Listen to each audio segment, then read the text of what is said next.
Assalamualaikum warahmatullahi wabarakatuh. Saya Nurul Bahjah Hashim dengan NIM 70200121069.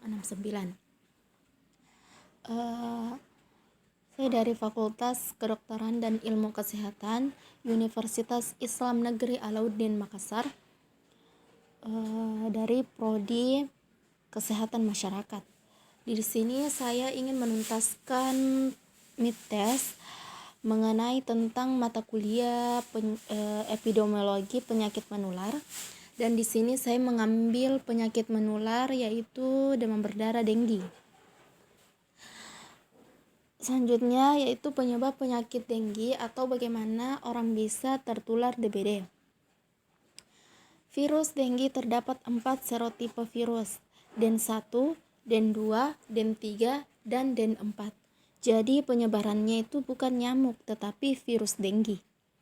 Jika terinfeksi, kekebalan seumur hidup terhadap serotipe virus yang bersangkutan, tetapi tidak untuk serotipe lainnya. Cara penularannya itu virus denggi berada pada darah orang yang sedang sakit DBD. Seseorang yang terinfeksi virus denggi ini di dalam darahnya itu mengandung virus denggi. Virus denggi berada dalam darah selama 4-7 hari sudah terinfeksi tersebut. Bahkan 1-2 hari sebelum demamnya itu muncul. Pada sakit DBD ini ditularkan pada satu orang kepada orang lain dengan menggunakan vektor atau perantara penular. Vektor berperan dalam penularan DBD nyamuk Aedes betina. Yaitu nyamuk penular ini di Indonesia ada 3 jenis, yaitu Aedes aegypti, Aedes albopictus, dan Aedes scettularis.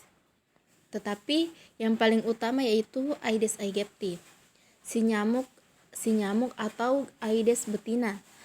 Ini menghisap darah orang yang terinfeksi virus denggi ini. Setelah masuk ke tubuh nyamuk dalam 8-12 hari, nyamuk yang menghisap darah orang DBD ini dia menjadi nyamuk yang infektif yang bisa menularkan virus denggi ini kepada orang lainnya. Dan si nyamuk ini akan tetap infektif, bisa menularkan selama masa hidupnya saat si nyamuk yang terinfeksi tersebut menggigit orang yang sehat dan mengeluarkan cairan ludahnya ke dalam luka gigitan ke tubuh orang lain. Jadi virusnya masuk ke dalam tubuh orang yang awalnya sehat ini, kemudian masuk ke masa inkubasi. Masa inkubasinya ini bisa masa dari 3-14 hari, tapi rata-ratanya adalah 4-7 hari. Masa inkubasi ini yaitu masa dari virus yang masuk sampai dengan menimbulkan gejala. Setelah selesai masa inkubasinya, maka tiba-tiba muncul gejala awal penyakit secara mendadak. Seseorang yang sehat ini sekarang terinfeksi virus denggian tadi, dan dia bisa menjadi sumber penular virus denggi ini. Ciri-ciri nyamuk DBD. Kita sudah ketahui bahwa nyamuk yang menularkan ialah nyamuk Aedes betina. Bisa kita lihat gambar di sini, yaitu siklus hidup nyamuk Aedes. Baik, siklus hidup nyamuk Aedes mengalami metamorfosis secara sempurna. Jadi nyamuk betina yang dewasa bertelur, kemudian telur berubah menjadi larva, kemudian menjadi pupa, dan nantinya pupa menjadi nyamuk biasa. Si nyamuk betina ini akan bertelur dan menetaskan telurnya 3-4 hari setelah menghisap darah dan telur yang dikeluarkan sebanyak kurang lebih 100 butir telur. Dan si telurnya ini akan menetas kurang lebih 2 hari setelah terendam air dan akan menetas menjadi larva. Jikalau misalnya tempatnya kering, bisa bertahan sampai 6 bulan. Si larva ini setelah 6-8 hari dia akan menjadi pupa. Dan selanjutnya pupanya ini setelah 2-4 hari akan berubah menjadi nyamuk dewasa, dan nyamuk dewasa ini akan hidup 2-3 bulan. Nah, misalkan si nyamuk betina dewasa ini menggigit orang yang sudah terinfeksi denggi, dia menjadi nyamuk yang infektif. Kemudian dia akan menularkan virus dengue ini selama masa hidupnya tersebut. Ciri-ciri siklus hidup nyamuk, yaitu ciri-ciri telur nyamuk. Ciri-ciri telur nyamuk itu warna hitam, ukurannya kurang lebih 0,80 mm dan bentuknya itu oval. Dia akan mengapung satu persatu pada permukaan air yang jernih atau menempel pada dinding tempat dari penampungan air. Bertahannya itu bisa sampai kurang lebih 6 bulan di tempat yang kering. Selanjutnya ciri-ciri jentik atau larva, yaitu bergerak sangat lincah, tubuhnya itu langsing, fototaksis negatif, yaitu jadi kalau dia disenter itu dia akan menjauhi cahaya. Saat dia beristirahat, badannya itu tegak lurus ke permukaan air. Selanjutnya pupa atau kepompong.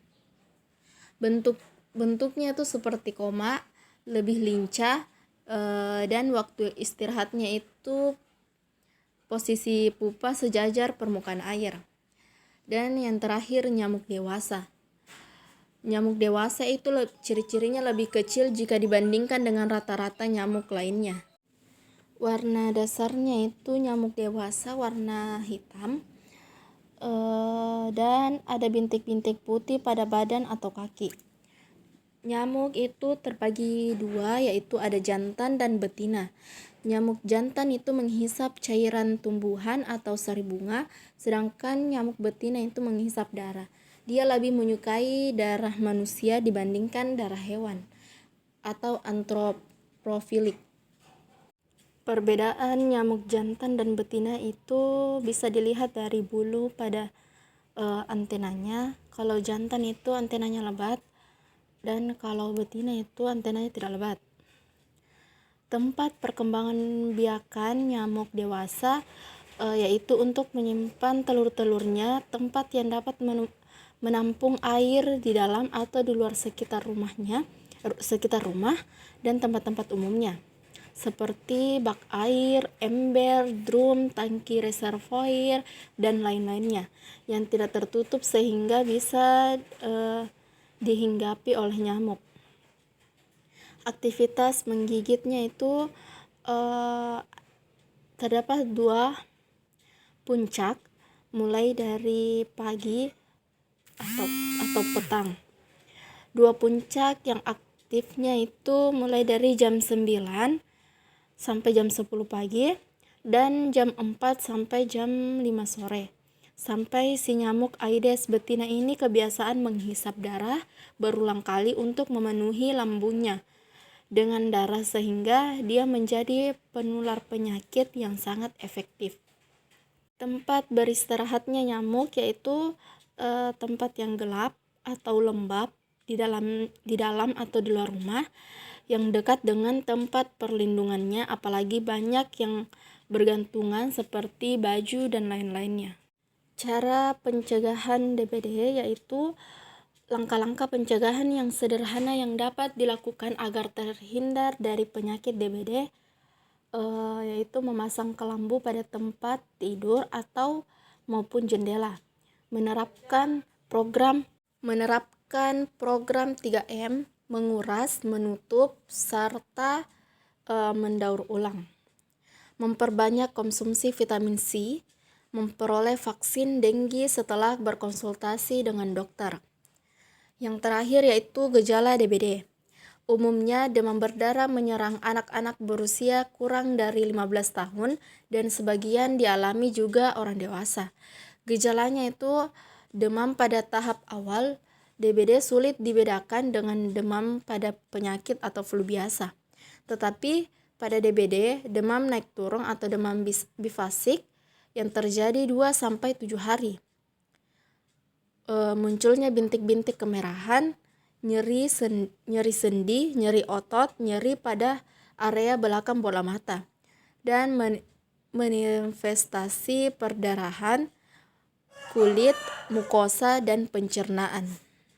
Sekian dari penjelasan saya sedikit mengenai tentang epidemiologi penyakit menular, demam berdarah, denggi, beserta penyebab dan sebagainya. Sekian, wabillahi taufiq wal hidayah. Wassalamualaikum warahmatullahi wabarakatuh.